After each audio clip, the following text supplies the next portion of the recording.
we can click on the Create Form button, because this is going to allow us to set up the form, which is going to ask questions to screen out people. So let's select New Form and let's go to the next stages. We want to unselect Flexible Form Delivery because we want to make sure people do fill in the form. So let's click Next. Now, I would recommend, in order to maximize lead volume, to also turn off the greeting as well and get straight into asking questions that you need to get information out of people. So click on the Add Question button and click on whatever one you believe is most appropriate to getting the information you need. So let's just get a short answer out of someone.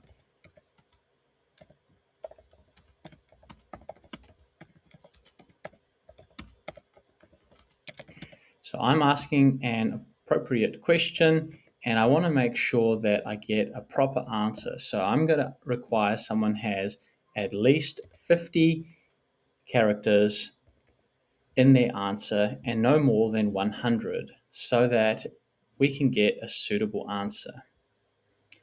And once we have done the next thing, we can also ask another question as well. So in this example, let's ask the person, have they run ads before? Yes or no.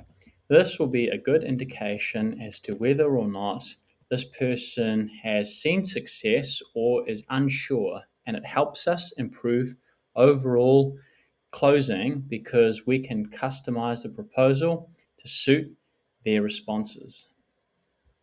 So we can now see in the preview section the questions that have been asked, and we come down to the contact information.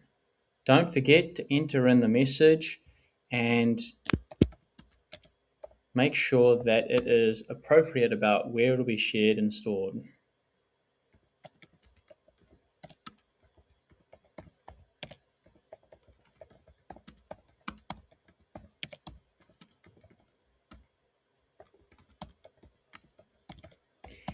Now you can see I have just added in the little terms and conditions. I have also asked for the email, full name, and website. If you see a missing field that you want to add in, you can go to the Add Category section and click on the drop-down button. Search for contact fields or user information, demographic questions. Just find the answer that you're looking for, and once you have done that, you can preview what it will look like in the contact information section, and once you're happy with it, you can click on the next one.